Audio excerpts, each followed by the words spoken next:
right, everyone. We got a special episode for you this week. We're joined by Mike Dunn, co-founder, owner, operator of 1922 Cannabis Dispensary in Toronto. One of the best, if not, in your words, the best. Mike, thanks for joining Legacies, man. Appreciate it.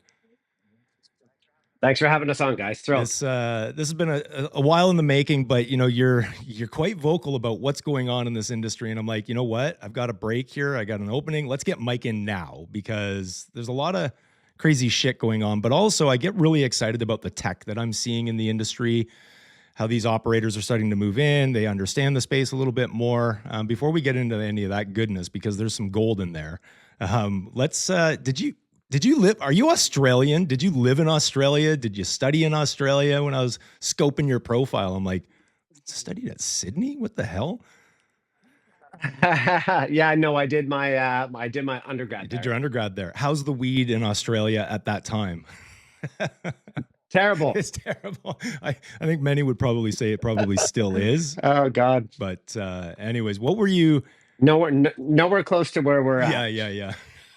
Listen, I watched and helped with some of the rollout there as they were moving to medical, and I'm like, oh God, please don't copy what Canada's done. Everyone looks back to Canada and goes, what did Canada do? And I'm like, oh, geez, don't do what we did. Now, we've done some right, but there's also, rolling that out as quickly as it has been, especially at the provincial level, which affects you the most, right? As a retail dispensary operator, what the AGCO and the provincial regulators are doing, and then how that translates to the OCS and then out to you as an operator, that's where, you get stuck in the middle a lot. But let me back up first. Let's go back.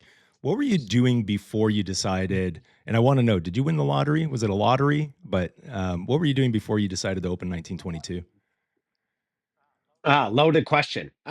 More from the former part of that, but I was in telecommunications for about 12 years. So I was at Rogers and Bell, both like in marketing capacities, like real core marketing stuff. So like predominantly pricing. So I'm responsible for revenue, operations, IT, all sales enablement. I'll basically in those companies, a price plan skew, if you will, pretty much powered every single part of that business. So it was a really high contribution, high influence sort of team and role to be into. And I just kind of, I was about 35 and it had given me all the experiences I've ever wanted. Trust me, I didn't think I'd be able to do half the things that were have both personally, professionally, monetarily. But it kind of got to a point about 35 where the challenge and fit started to really become apparent. Like just overstimulating it wasn't doing the bill anymore. So um, we I didn't know what to jump to, but I could see that there was something going on. And my wife, Brooke, who's not here on the pod with us, we had started her own business because she was going through to do her doctorates in sociology and just realized she didn't want to be a prof. So we had to pivot pretty quickly into what to do with her, or not with her, sorry, or like for her if she didn't want to go down that traditional path. So we started a grant writing and proposal business. So, and she had about 20 clients. She was working with them consistently. So I could see I'm on one guardrail of like the ivory tower. Imagine me in a suit every single day, by the way, in an executive boardroom. That's how much I chameleon to the space. So I could see Brooke on the other side on entrepreneurship. And I just didn't know what the vehicle was going to be to get me over that. And inadvertently, I just started studying cannabis. I have no idea why. I just started to nerd out on what was going on in like the state of Colorado versus Washington. I loved how the data was posted.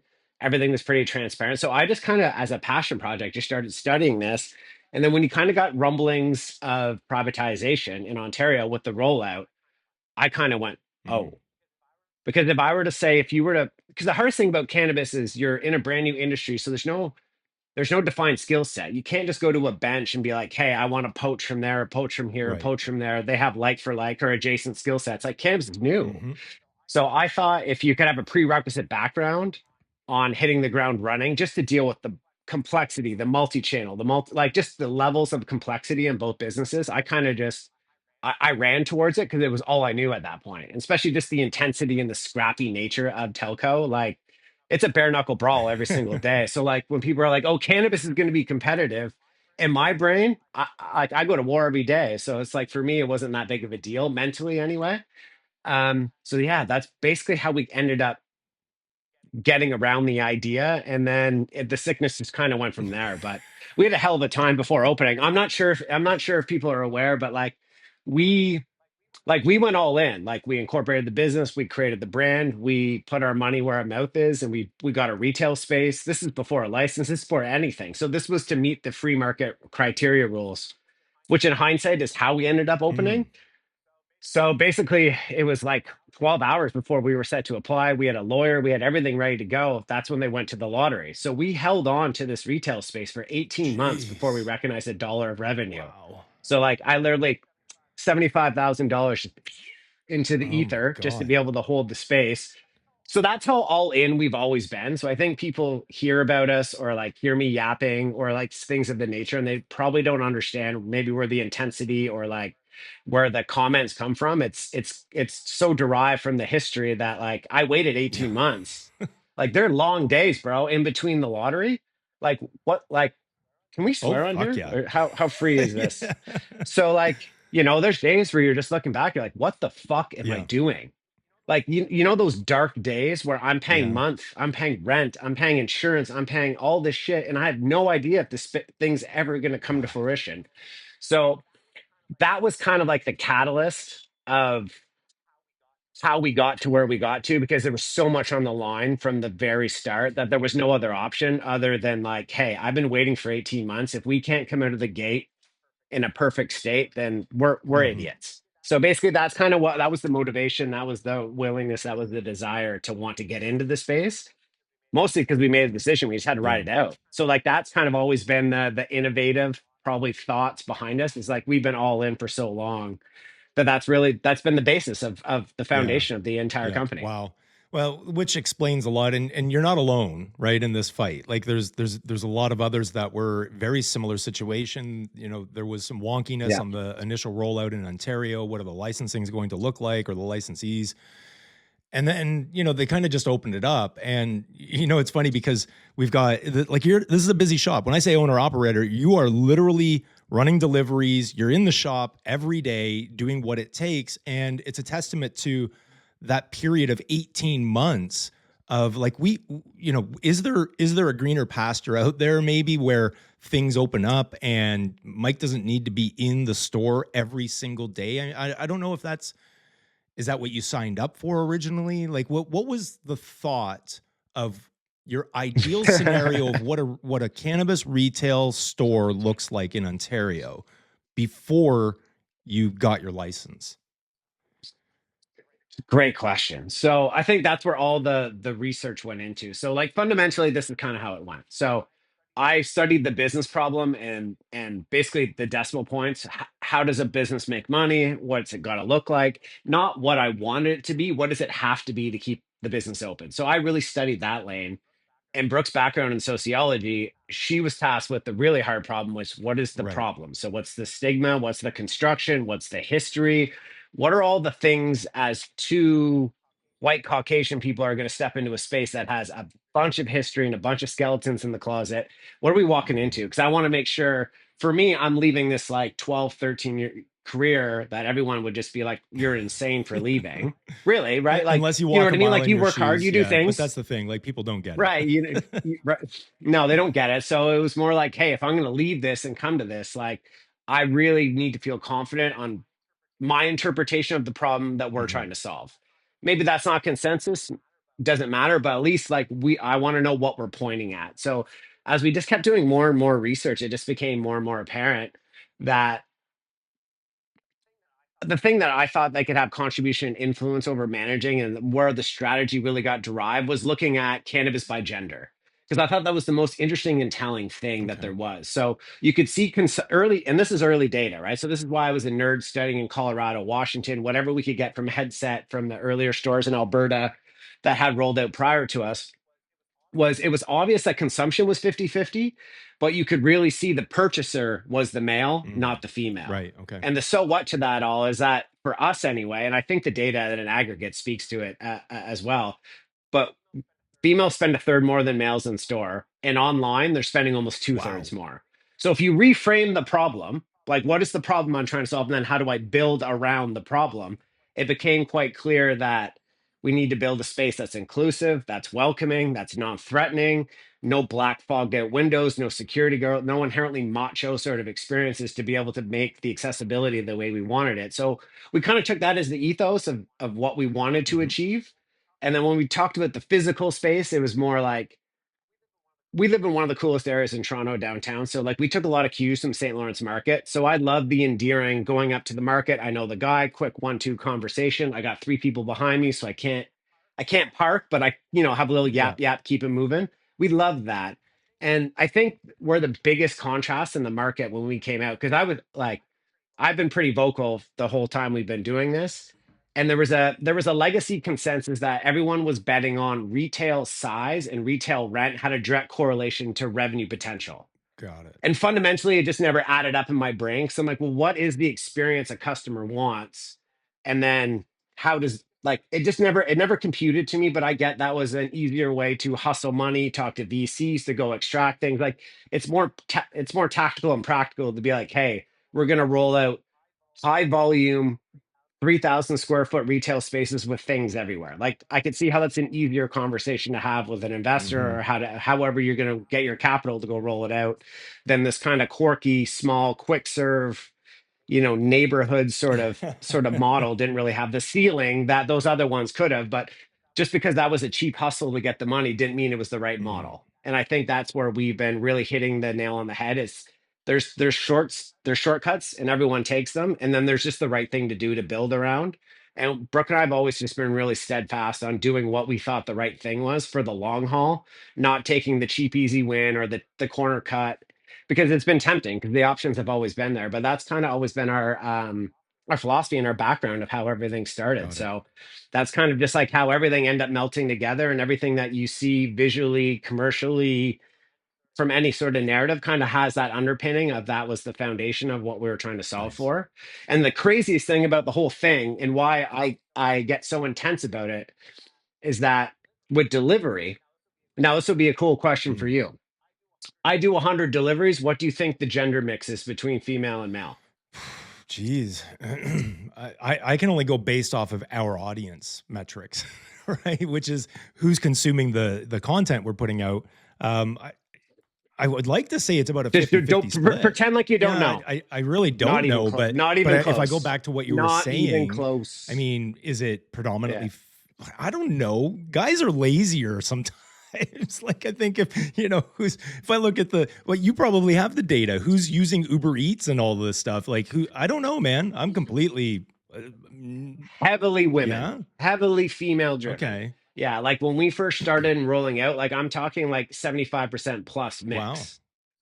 So let's unpack that. So it's like, okay, wow, we didn't really think about it, but if you go back to the overarching strategy, how does a business make money? How does it have a livelihood? Who does it know his community is so you can build around that? It all kind of tied back to our original observation. Basically, it was our original thesis statement was, okay, we think gender is the right way to lean into Hmm. this. And then when you unpack it, you're like, oh, okay. What that screams to me is that the retail experience, whatever is around them, is it's so uninviting that they don't feel the need or comfortable enough to walk in. They would rather have me come across the city and deliver to their hand. Like that's sort of the level of thinking of when you start to unpack. Like I go to condos where there's stores literally in the bottom of the Right. condo. Jeez. So there's a disconnect somewhere between either Yeah. visibility or Yeah. just someone not liking and rejecting the retail concept so aggressively they would rather come and have me deliver to them. Those are sort of the unlocks and the packing as you start to really get through it. So the original kind of framework of how we wanted to start the business has really inadvertently pulled throughout, and that's why we've been so excited about Yeah. delivery. How do you so when you started, were there any illicit dispensaries in the neighborhood at the time? No. Um, because I believe we were store 56. Okay. So we're coming up to 5 years in Wow. June. So I think we were the first independent, truly independent in Mhm. Toronto when we rolled out, because it was all just like Tokyo Yeah, Smokes yeah. Fire. It was the majors, right? Had rolled out. That's how they got their Mhm. licensing. And because we had sat on the store for 18 months, it was ready to go. Like we already had it renovated. Like I was sitting in a renovated, ready to go store for 18 months. So, and because we've seen this a little bit, and I know that you've been vocal about this too, which is, you've got different banners of illicit, dispensaries, and some fall under, well, I don't even want to say indigenous because that's used as a front in some cases, right? Which is, organized crime, but they're trying to fly the banner of indigenous, and in certain cases, indigenous stores belong in proper areas. I'll say I broke this out with Rob Laurie, who understands the indigenous issues right now, right? But you've got those, but then you've got just straight on, fully illicit, illegal dispensaries that are operating. It's fucking whack-a-mole. Like they shut one down, then another one pops up, or they reopen the same fucking location. They don't care, right? And then you get the city of Toronto Yeah. going, we're not policing this. We don't have, and this is the city, not the police force. And yet all these fucking taxes are being collected, all this revenue being generated, and you've got municipalities going, we just can't do this anymore. Yet we sit at Elevate conference and we've got, director, special constable, I forget her name, very intelligent, I was on stage right, with her. overseeing this, Remember? saying we've got, Yeah. I don't remember how much, millions of dollars to put towards these task force. How do you, I don't even know where my question is in there, Mike, other than how do you compete Yeah. with that in a brick and mortar setting? One, because I want to move to, like, you've done a lot to position yourself for online sales, but how do you deal with that in a brick and mortar situation? It's complex. I think you go through it in phases. So I think there's an emotional period, however that long goes through. And then eventually you just got to power through that. It is what it is. You have to come to a level of acceptance. I can either choose to worry about that or I can choose to worry about how my business powers through this. Mm-hmm. And, Brooke and I went through our moment. Don't get me wrong. I'm not downplaying or diminishing it because it can get you every single day if you let it, like I emotionally, bet. mentally, like, you know what I mean? So it's like staring at the elephant. You know it's there, but like just don't stare at it, but you're well aware it's in the Yeah. room. But I'm gonna go maybe a different way on this than probably what you would think someone in my shoes would go. Man, I learned a lot from them. Okay. Straight up. Okay. I don't like it. Their merchandising, while I think is hideous to my eyeballs, there is no denying when someone sees a medicine wheel, they know exactly what it is. Right. So, like, just straight up awareness on how to be a blunt instrument to drive people through the doors. I have to give them credit there, even though it's not our style. So we've learned things from that. So just for context for everyone listening, I went from being 56th store in the province to every single person pushing in on me. I think we've had 8 stores in the neighborhood come up, come down. We're still standing. Yeah. But I had 2 medicine wheels within 200 meters park on either side of me. So I got the double hit. And I had another legal operator come within 100 meters of me. So that's been the last 24 months of my life. I feel like I've been in a bare knuckle brawl every single day. But like coming from my background in telco, like I'm a scrapper, so like scrapping really wasn't foreign to me. That's been a part of my mentality. But like, so you have to take every inch that you can get in these competitive scenarios. So like, we had a point in the summertime, and you know what I mean. We've been doing this 5 years. We were obnoxious at the start. We had the rainbow, the bubble gums, the signs, the whatever, right? Like Mhm. that's what you have to do foundationally. But there becomes a point where you're just as an owner operator, you're like, I hope we're past this, Right. right? Like we've been here long enough. We're established. People, if you know, you know. I don't need to do all the tricks and stuff. So when we had 2 medicine wheels in about August, no, sorry, about October go down from us, obviously one, it showed, oh my God, like the amount of business, because the first comment when people would come in and be like, I didn't know what you were. So Wow. you know what I mean? Like, okay, like I have to listen to this. This is real feedback. This isn't to be dismissed. Like I need to hear and see this because like, okay, I hear you. And then, it kind of goes on from there. You realize that like the real problem you're trying to work towards is the illicit customer to legal flip, that bridge that needs to be crossed Hmm. has some holes in it. And it became really obvious how you plug some of those holes. So, like, even though they've been on the left and the right hand side of me, even though it's incredibly unfair, they've helped us get so much sharper as an operator because we have to compete against it. Hmm. It is what it is, Yeah. right? So it's like My hands are up. I'm going to war 7 days a week, 12 hours or 14 hours a day, 7 days, like however long this fight goes. I accept your call to arms. We're going to war. So like I've been able to learn and really study the things that they do well Yeah. and not diminish it because they're illegal or illicit or the morality of it. What do they do well as operators? How can I steal that and how can I leverage it for Mm, us? So like that's been more my frame and Brooke's frame when it comes to it. Obviously, we went through the whole like every swear word, blah blah blah. But I've tried to focus my energy on trying to steal what works for them and making that's us a smart. better Yeah. business. And I can give you the most practical use case in the What world. is it? So let's just say you're a illicit guy. You're deal with random numbers, right?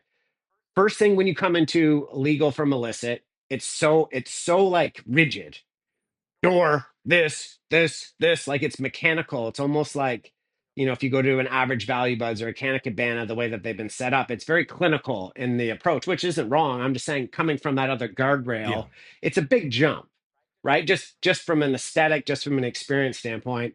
And then the biggest aha is like you talk in end states, you don't talk pre-tax. Mm. So like an example would be, and I learned this really fast. I just need a single joint. Now I could say 330 and then put it through the till and then tell him it's going to be four whatever. And he's going to look at me like, what the fuck just happened? Like, what is this shit you're talking about? Just give me the joint and you tell me what the price is. So like we took this is what I mean by being sharper as an operator. The joints are now 442 with tax. They're exactly $5. So it's a Mm. $5 joint. Sheet comes across the table, keep it moving. Right. Transactions, Yeah. like learning how to be really clinical. Like obviously there's customers, we want to talk, we want to have experience, we shoot the shit, Hmm. but transactions are transactions, and how do you make them seamless and frictionless? So that's a hustle I took from these guys. Yeah. Like Yeah. that's who their customers are. Smart. My business problem isn't to whinge that they exist. My problem is how the hell do I get them into my house, not that Yeah. house? And what are the little things I could help ease that transition? So like we've been getting so cute too. Like I like this anecdote, like Moss Park special. Moss Park special? Like literally, I come in the door. Two people just came in while we've been filming this, and I could hear it in my ear. Moss Park special. Like we've even just humanized What's it. the Moss Moss Park Park special is special? just a $20 eighth. So you Okay. got like an OG Kush or an Amnesia Haze. One option, Yeah. no Yeah. complexity, right? And that's just they want the special $20 across the table. They're in and out of the store in 15 seconds. Wow. Wow. So, while that shit exists, while it pisses me off, while in morality it's not fair, if I look at it in the spirit in which I have to operate it, because being an owner operator, like I have to figure out how to solve the problem. I can't just talk about it Yeah. Yeah. existing. Yeah. So it's been interesting to really be able to study from a high level what is the customer journey from illicit to legal, and like what are the biggest pain points and how can we put the boards in between those pain points? And we've been a better business since that's happened. Nice. But if I didn't have them go down, I didn't realize how much I was missing Mm. because I was just dismissing it just like you would have, or just anyone in my shoe would have dismissed it. But since I lived it in real life, in real time for about a 2 week period before they opened up, it was like a donkey kick to the Yeah. face. Yeah. I bet. Like you talk about your ego, like everything, you're just like, holy shit. Like for one, people don't even know who we are. Mm. They walk by here, they see things happening, but they're like, I didn't know you were a weed store. Yeah. Like just think about Yeah. that. You know Thanks, what I window mean? Like, coverings. so what? So what? No, nobody. That we had to get on our bullshit. Tent boards back out. We put some decor that showed the visibility of what we were, but in our design Mhm. aesthetic, like around the store, which I thought was a big improvement. And we've seen I a saw pull through pictures. from Yeah. that. I But loved it. it Loved it. it got me back on my Yeah. bullshit because I had ignored it and dismissed it because I've been so worried about logistics and delivery. I kind of had just written retail off at that point. So it's a great question. I think everyone kind of thinks in your point of view, and I think it's the right point of view. But for anyone in the industry that has to pull out their fists and fight against Yeah. them, there are great things you can learn from them that they do well to figure out how you transition that customer into a legal sense. And it's not going to be an OCS campaign. It's not going to be anything. It's going to be through those customer journey points and figuring out where's the friction. Right. Right. Right. That makes a lot of sense. So, So those are two like super practical point, like two practical examples I think that would land with yeah, anyone of totally. just But then you listening. have so if it's not bad enough, you have illicit, right? Which you've taken the higher road. Learn from them, implement what you can, continue on. It's got to be so disheartening, though, right? But we'll leave that for a second. How do you Yeah. combat the fact that, like you already mentioned it, you've got another regulated store 100 meters away, a little close in my opinion, right? Like when you look at Ontario and the framework that originally rolled out, it was OCS, all we're going to have all the brick and mortar. Well, first it was online. No, we're going brick and mortar. Oh, now we're going to go lottery. No, now we're going to do this. And it's almost like it was just if you've got money and you can get the space, go ahead and open it. What are the criteria, if any, from the AGCO on you cannot open another? I know about schools, I know about all that stuff.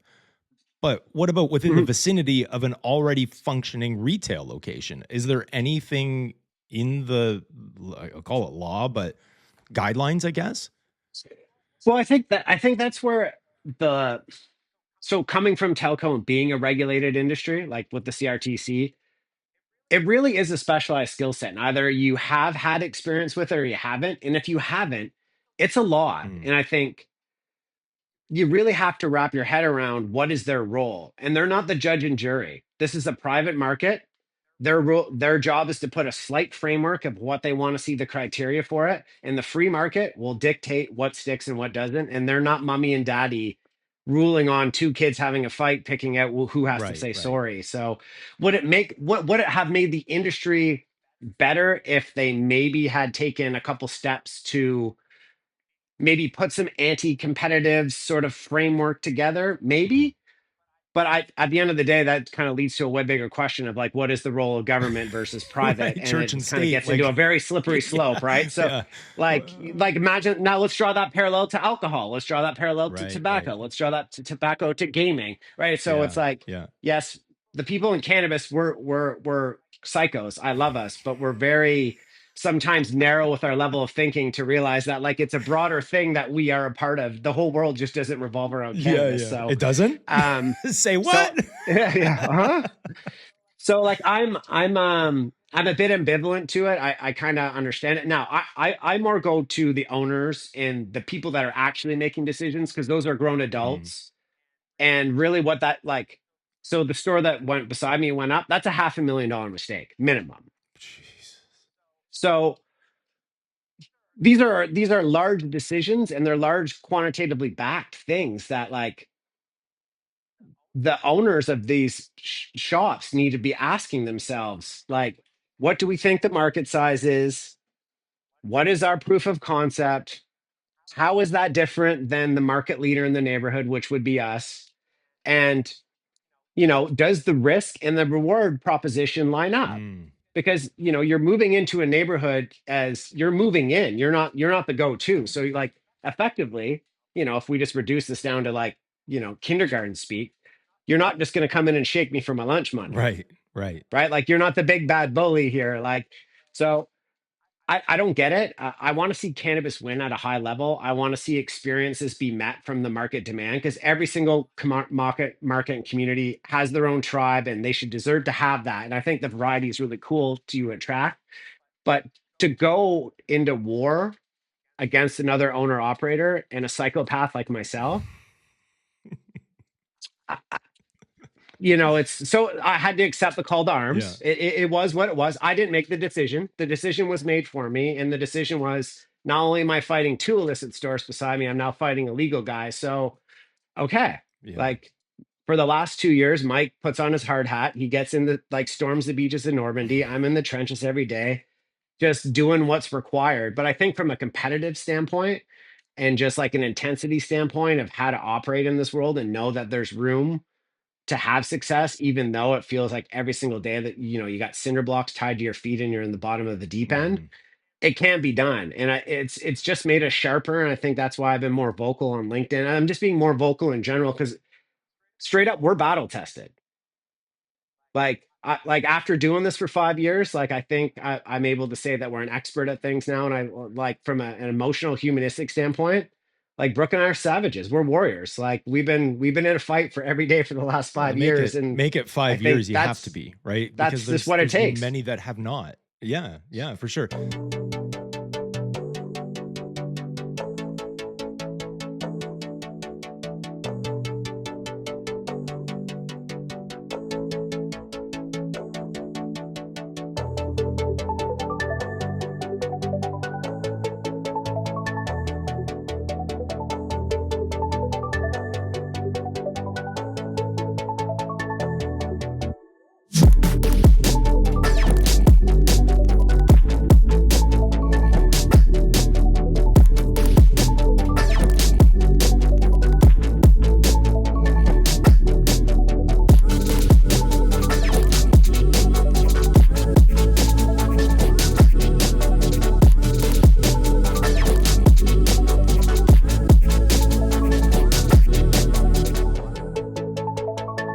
Sure. So, how do you take that fight? Because I've been very interested. Obviously, we were close with Breadstack, still are. Know the team, love the tech and what they had rolled out. And this isn't a Breadstack promo. It's a matter of, look, we need to change things up. You know, the tech out of the gate was online menus. The vast majority they rolled with Dutchy. Everything looked the same, and the right out of the, I worked with Dutchy when I was doing some US work. And I knew right from the get-go, they've got your data, guys. Like, you don't own any of this. This is their data, right? So if you think that this is going to benefit, well, we don't care. We don't care. It's, you know, they can do the menu quick. And I'm like, you'd better start caring, because it's going to become very important in the future, where you need that customer data. You need that information to be able to make informed, educated decisions. So, you know, you decide, I'm going, and a lot of smart operators are now doing this. There is still combat and warfare happening online. You are battling against mums. You are battling to get those orders. They work without, you know, they meaning illicit, those moms work without any oversight. They can spin one up in seconds, because it's a rinse and repeat. They've already got the back end data, what they need to do, and now it's just a new banner. You saw that, and then you moved on it. What was the thought process behind that, and then the successes that you're now seeing? Well, I think like I've been so vocal because like I think we're in a movement right now in cannabis where it's being reshaped Mm, right in front of our very eyes, like by technology, by regulations, by customer behavior changes. Like it's been really interesting to observe it in real time. And I thought there's a huge narrative to be talking and to be vocal about all this. Like, um, shit, I forgot your question. I blew it. What was the no, I was question just again? asking. So what the Oh, where thought we're at process with is? Yeah. technology. Yeah. So it's been so important to, but this is the challenge with the space as it's being reshaped, is you're trying to pivot, right? So like, you know, you can imagine being 3 or 4 stores, you're heavily invested into retail, all of a sudden this logistics thing's coming down your throat. You can see customer demand shifting. The whole world underneath you is crumbling. And then from a partner standpoint, everyone's jockeying in cannabis to keep their company alive.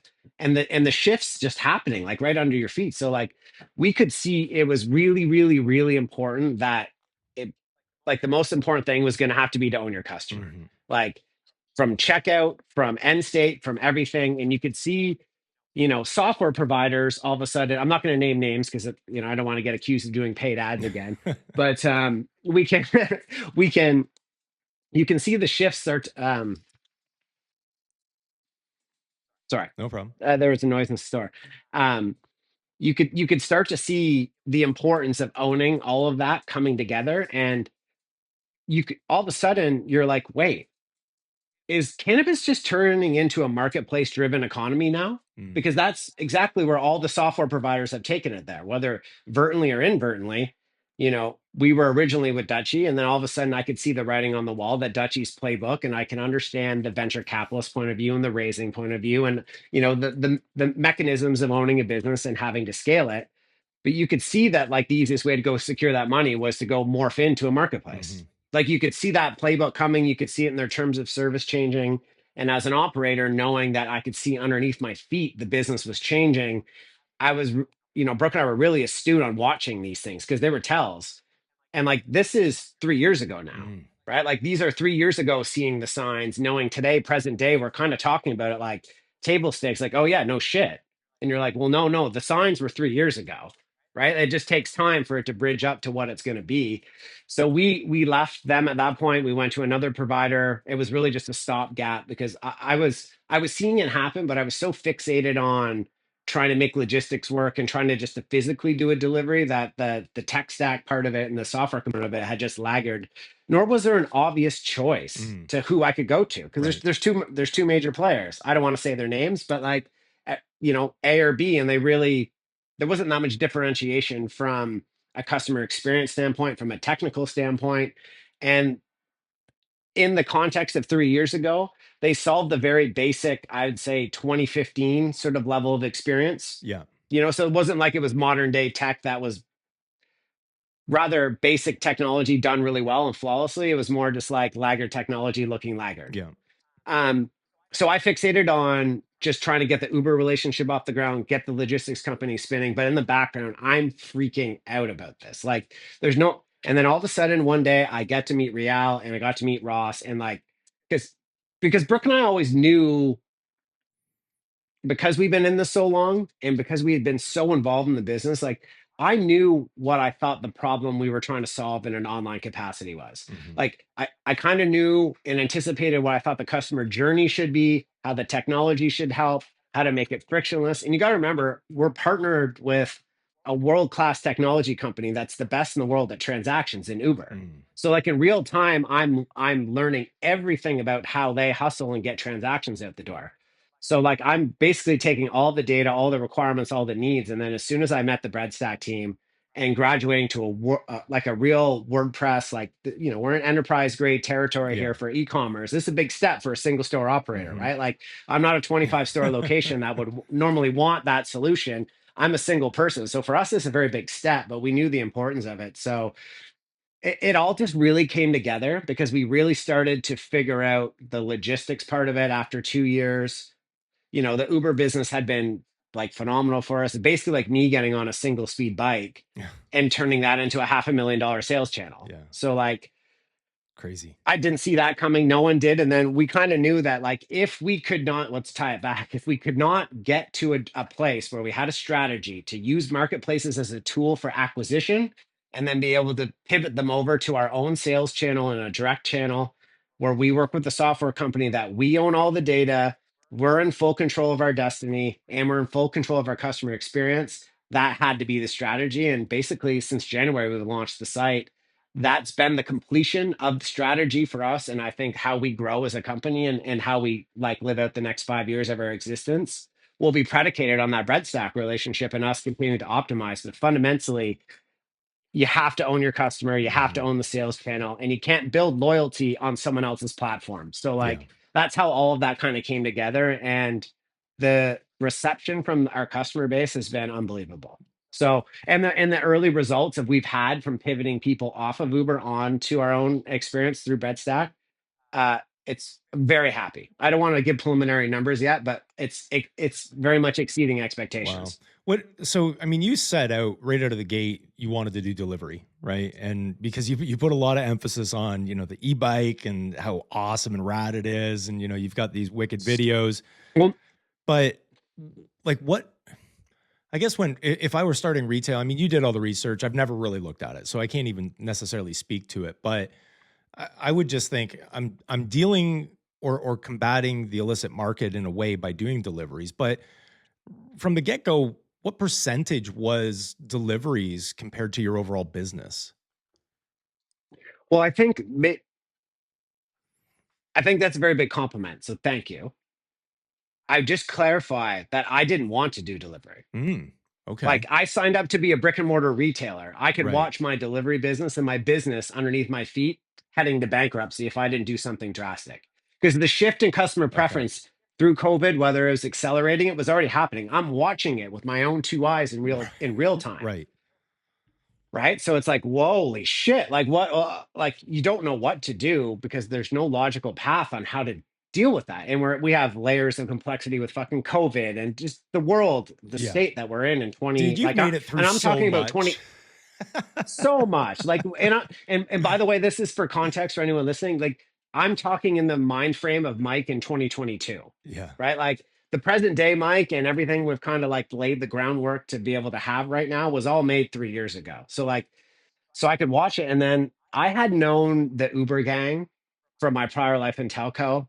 So there was a socialization call that kind of, softball came over the table. They're like, hey, like if we're going to get into this space, like, would you consider being one of our lead partners and vendors? And my first reaction was, fuck that. Like I literally hung up the phone. I was like, no, no, no, because you got to, because just, yeah, we have to be fair, right?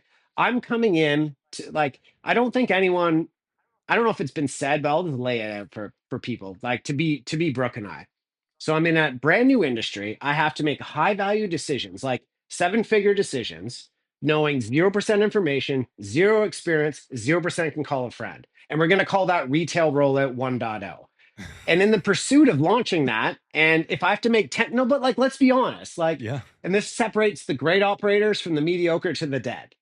If I had to make 10 decisions based on knowing 0% information, you can only trust your gut and your instinct. Like if I got 3 out of 10 right, would we not say that's probably pretty good? Not bad when you have no nothing to go by. Like not like literally every single person in my shoes that's made that bet, I have their full respect, regardless of what your business is and what your hustle is. And however your experience has been, I commend you for having the testicle fortitude to make those crazy decisions because not many adults have. Like Mhm. that's such a rarity. I think it's such an overlooked thing in cannabis because we're so criticized on why we're not where we're supposed to be without the groundwork and the context of being like, what did we just think? We were going to hit the ground running polished? Like, there's like, anyways, I don't want to go on a tangent about that. So I'm in the pursuit of trying to have an expert level retail business, which I haven't. I haven't had the groundwork. I haven't had the time. I'm still trying to figure shit out. COVID, curbside delivery, I have no idea what we are as a company. I have no idea who I am, what Brooke and I are good at, what's going to work. So the thought of taking on logistics Mm.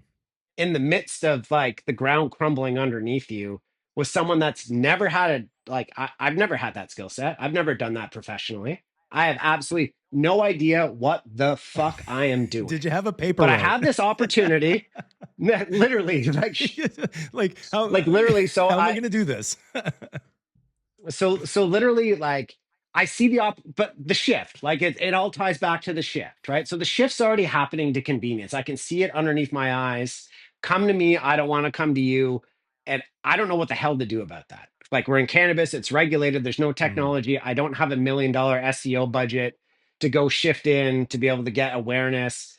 Leafly isn't the path, we don't need to bag on them, but like what did I do? So I had this golden goose opportunity to work with a world-class transaction company that wants to work with me. Like, Mhm. think about that. They're Yeah. coming to me. I'm Yeah. not coming to them begging them to solve my problem, save my business. They're like, hey Mike, like I think this would work for you. Let's talk it out.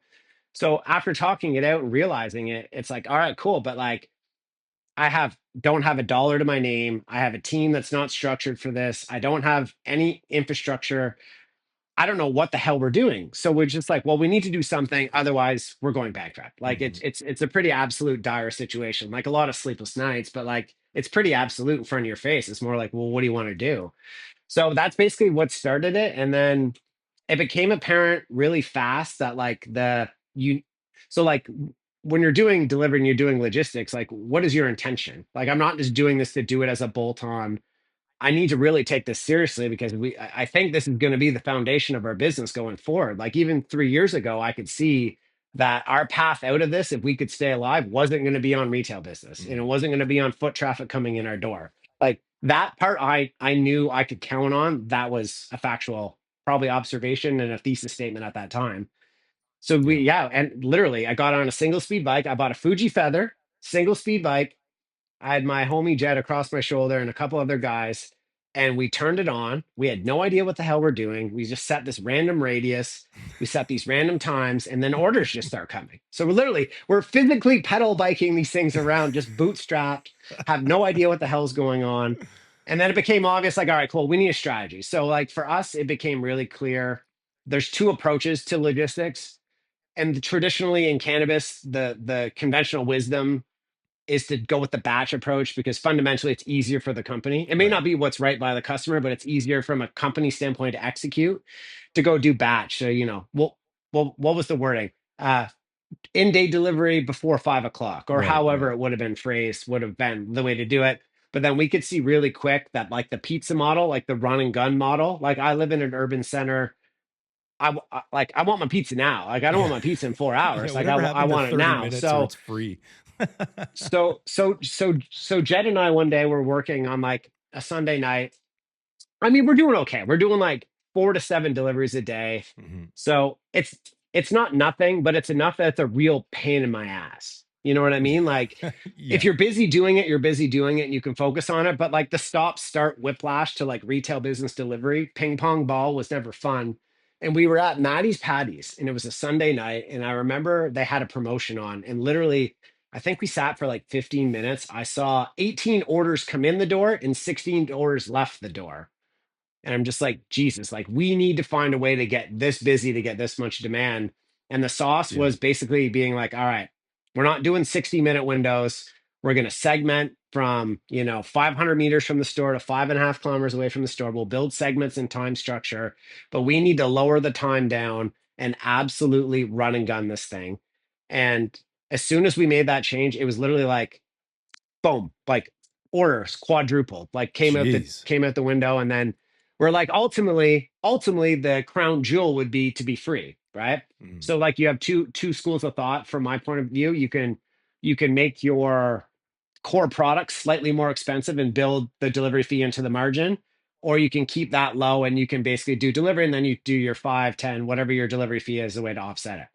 So at the start, we were slow and a fee. Mm. Where we ended up having success and really owning the lane in the category was transitioning to fast and free.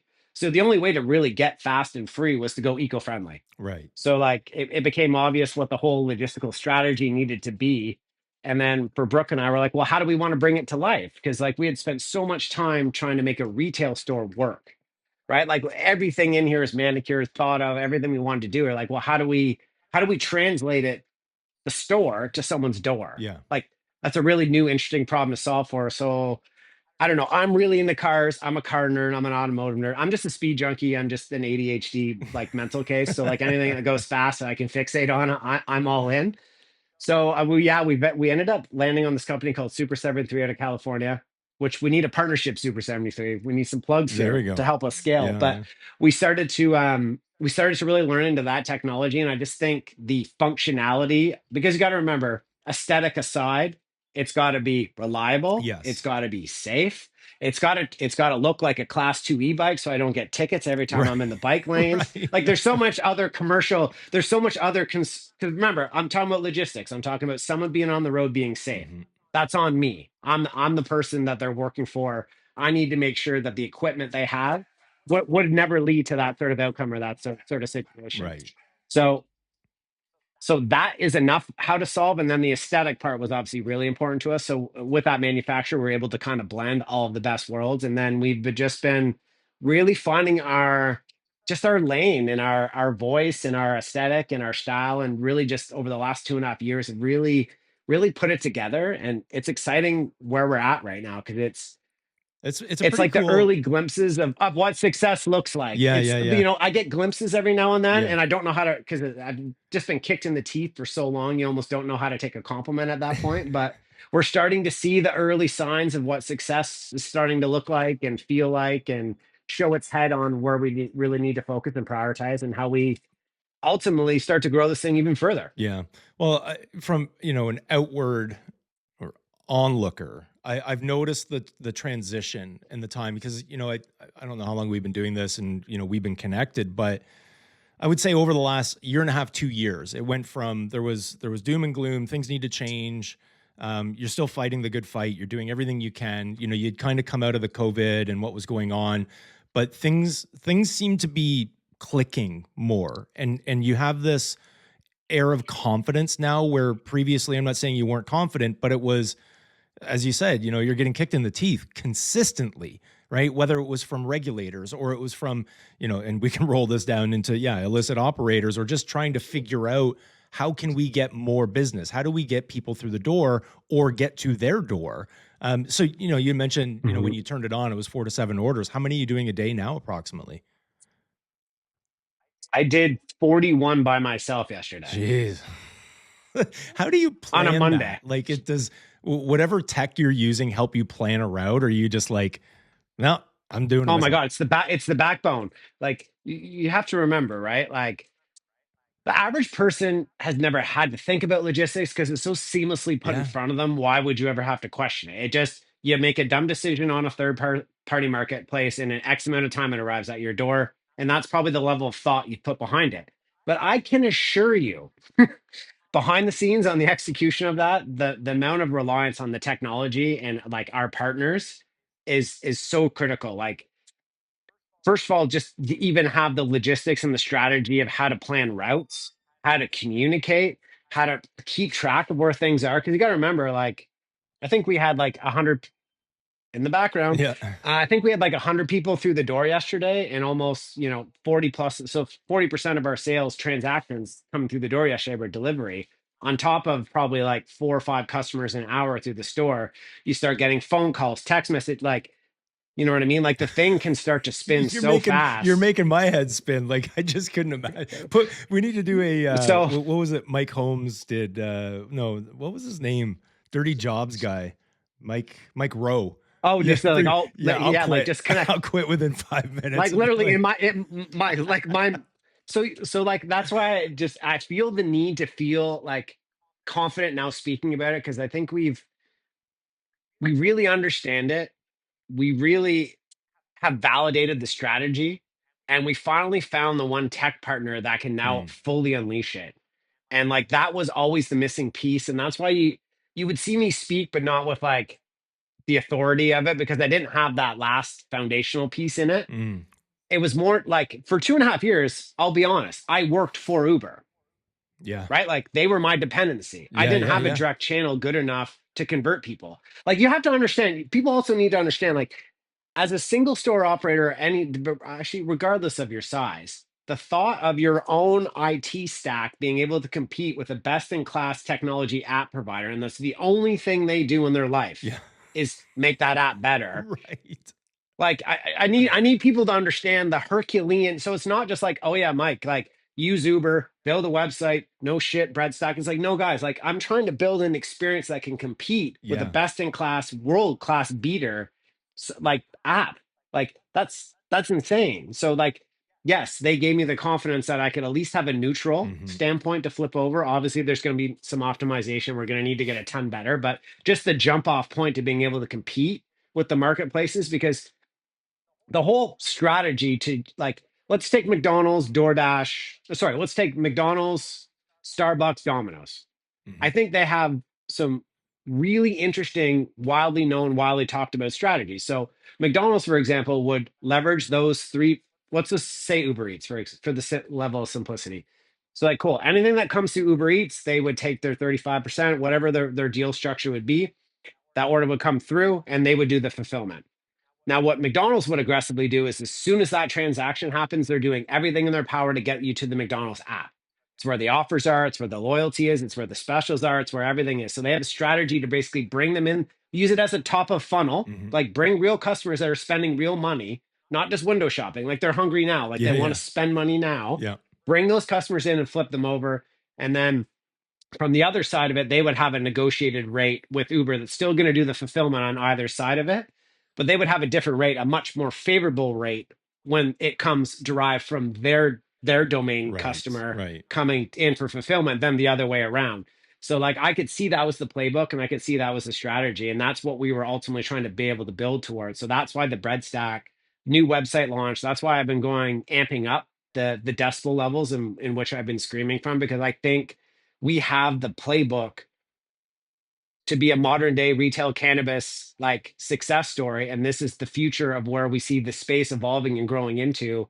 And I just think we're on the leading edge of doing that, and it's just people are going to have to adapt sooner or later. If they haven't adapted, the time is Yeah, now. yeah. But that's kind of end up where we're seeing the space go, and we're just following that playbook and the amount of technology we need to be able, because my goal is to get to 100 a day. Right. Like that is my goal, a single location, 100 orders a day. I don't know if I'm smoking too much, too little, but that's like a benchmark in my brain that I think is a very achievable and attainable number. That's a 7-figure a year business if you normalize it out. Yeah. Like that's what I think the true opportunity is in a given territory, Okay. if you will. So like when we're at the 30s and 40 mark, like in my brain, that's batshit crazy, just even trying to keep the lights on. But knowing that that's 60% towards where I ultimately think the goal is, like that's how we just keep clawing and using the tech and using the strategies of using these marketplaces strategically to try to build toward Hmm. to be able to get there. And the amount of tech we're going to need, like imagine me having 5 people on the road right now knowing where they are, what's going on. I haven't even got into like bikes breaking, shit not Yeah. working, Yeah. accidents trying to be stolen, like the amount of chaos that spins. But like we're battle tested now. Like we've kind of put a soft, like, you know, we're kind of like got bubble wrap around the Yeah. tornado, Yeah. Yeah. Yeah. even though Yeah. we're just accepting we're in the tornado. But like we feel comfortable now being like, all right, cool. Like this is now how you grow the thing. We've kind of learned the secret sauce. We built the playbook, and now it's just putting gas on that playbook now. So we're at a really interesting, like, cool point. But I think the space is in a very transitional part, and how big cannabis to the mid major to the independent want to adapt to that. It's going to be really interesting to see it. Yeah. But I can confidently tell you that we'll see 5 years from now the choices made today, or maybe that should have been made a couple years ago. We'll end up seeing who ultimately ends up winning. And Brooke and I like where we sit right now. Yeah. Yeah. Like I think from a big decision, big bet standpoint that we had to make multiple years ago, we've gotten lucky that it's all kind of come together now, because it could very easily have just like literally been Oh literally yeah. like that's it, Oh right? yeah. Like Well, you're done. with everything Like you've that could have shared, been of the death course. blow as well. Yeah. Well, and it Hmm. makes me wonder, I appreciate how candid and open you have been about it, because I think that's the thing. You understand it from having to cut your teeth in it. Feeling the pain and understand, okay, shit, I'm not going down without a fight. I need to figure this out, and we're going to pivot if need be. Yeah. But the thing that still perplexes me is you're a single store operator, right? And you've got all this experience and understanding, battling illicit, battling online, trying to figure out the tech. How do you get more people through the door? And I look at some of the big chains, like the non-indies, they don't do delivery. They're not, and I'm thinking, you're missing out on so much. And I think this comes to a little bit, probably mostly, resting on your laurels of, oh, we're this big banner brand and everyone's going to come to us. I'm sorry, but even in my small town, I have a ton of respect for Raj. I really do when it comes to High Tide and what he's been doing as a business person. Hmm. That's not my jam, right? Canna Cabanas, they're not my jam. But why are they not looking at things through the lens of what Mike sees it? I don't understand it. Hey, good for you, right? Don't do that. But it still Because perplexes me. I don't know why. they're too invested. So I can elaborate. So very early on, especially when you went to raise, right? It's because these are all privately funded. A lot of these were to get private funding off the ground. Banks weren't lending. Generally, you weren't publicly traded yet at the start. So there was this really big push because of mostly regulatory, that there was this overarching real estate strategy that was rolling out. But I think Mm, everyone kind of knew real retail at its whole trajectory was really challenged. hmm Sears, Hudson Bay, like Yeah. at an aggregate level, the trajectory of retail traffic was not looking great. And that was in 2019, 2018. hmm Like, I'm not like, I'm just talking about like the trajectory now is Yeah. even worse, but Yeah. even back then you can see it was flawed. So I think that the thinking was kind of similar to the LP funded capacity logic. Mm, It was more like how many stores, basically how much production capacity, how good are your contractors, and how fast can you roll these things out? Because the thinking was, if we can own every single block, it's a territory grab. We'll get it. We'll be the first in, and we'll win it. And that was definitely, like, I felt that Brooke and I have been pitched that. We've had people try to, like, have acquisition conversations about things of that nature, and hmm it was more just like that never landed with me, because like I knew regardless of cannabis, retail was in trouble. Right. Traditional retail Yeah. as we knew it was fundamentally flawed, and it was in the midst of a shift, and I didn't know how to read it. Mm, It was just the regulatory stuff, because the regulatory stuff so slanted towards real estate, people just took it and ran with it. So we're a single store operator by design. Like, we've had plenty of opportunities throughout the last 5 years to have potentially taken a different path and maybe have a couple of stores at this time. But what I could never get over, and maybe I'm just a super practical human being, but like, until store one's at 100% capacity, I couldn't fathom in my brain how we had enough demand to open a second, a third, and a fourth, and a fifth when the first one wasn't mm, overflowing. Like, it just never, right. just being super practical, like it just never set with me that that was the right thing. Like, I could cut that many corners. Like, I don't understand how you cut a demand corner. Right. Like, I don't think it exists, right? Like, That's a tough it's one a to movable cut. object that you just got to go right at it, right? So we by design we bought it, and again, I don't want to sound high and mighty, like, oh my God, but like we could see that that wasn't the path. And I could anticipate that a technology partner would enter the space. I think it was inevitable technology would come into cannabis because, again, I'm talking 2020, 21, 2022. We're still a very analog business at that point. Like the thought about a digital menu board was still relatively new, Yeah.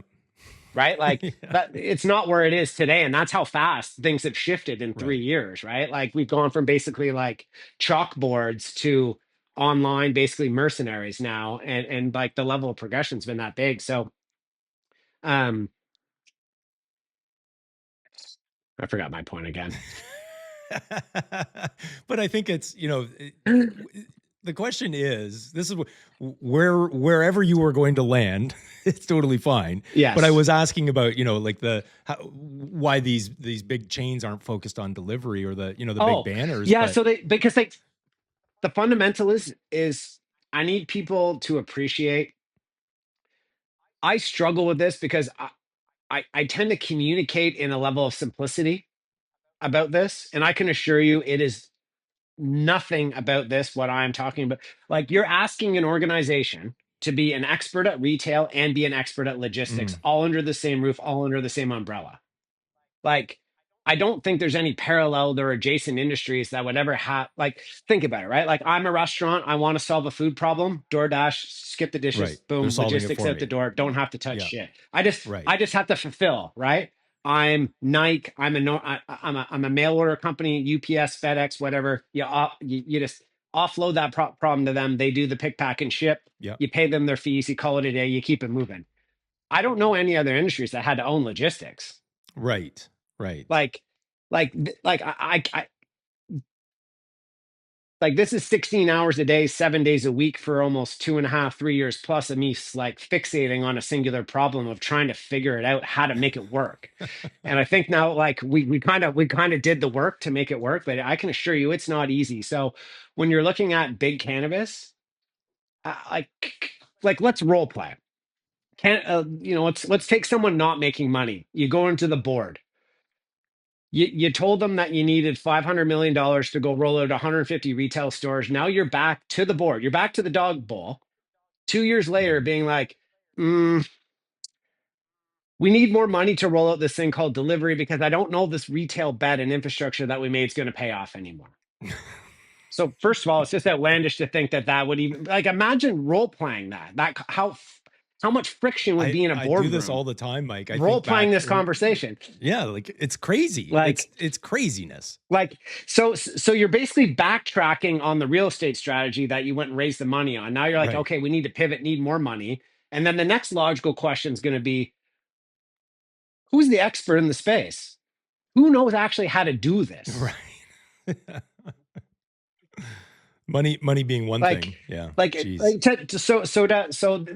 I was thinking about how to approach this like, and it's funny because we ended up here inevitably, but like, I look at big cannabis. I think structurally, I think you got to go down and play at like the chessboard level, not just like a company like Vanity.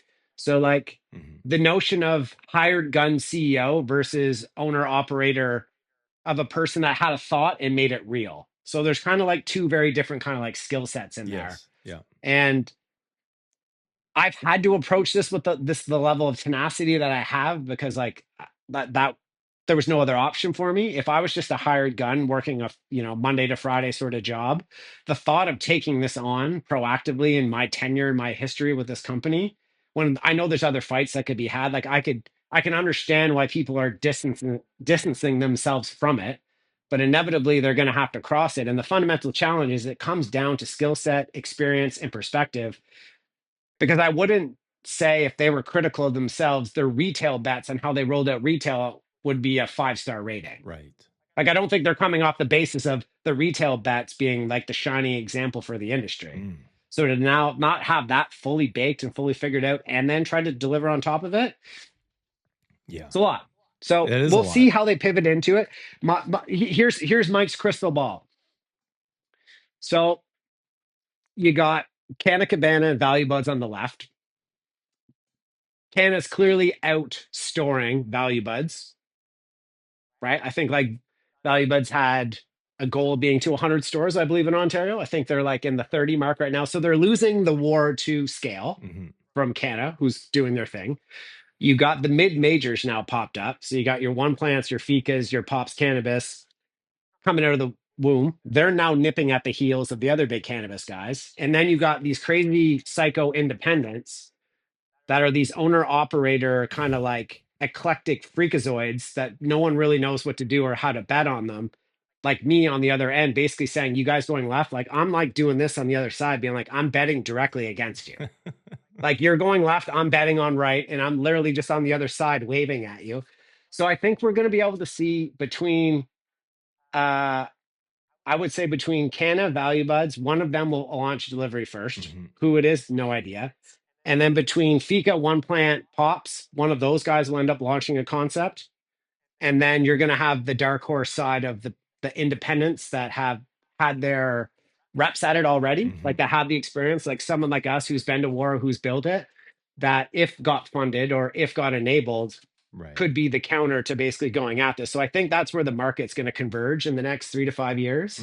And it will be really interesting to see how these CEOs and how these organizations treat the problem and how much forethought they're going to be able to put into it, understanding the onus of how important a logistical strategy is to an organization and how the skill set is really going to have to be grown. It can't be brought in-house because I don't think it really fundamentally exists in the context of owning retail and logistics under the same house. Because you can't have logistics belittling retail and you can't have retail like it's the same. You're selling the same gram. Right. And it has to work in both existence. So I don't know. It's been interesting, but that's where my crystal ball would end up going.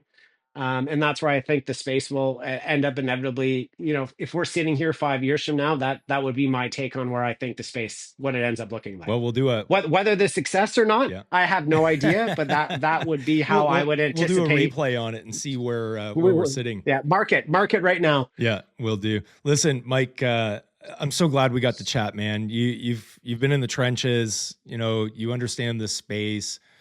There's still a lot to understand. I know you'd be the first to admit it. Like there's a lot to figure out still. And I'm glad that you just found some time for me. Really appreciate you joining me on Legacies, man.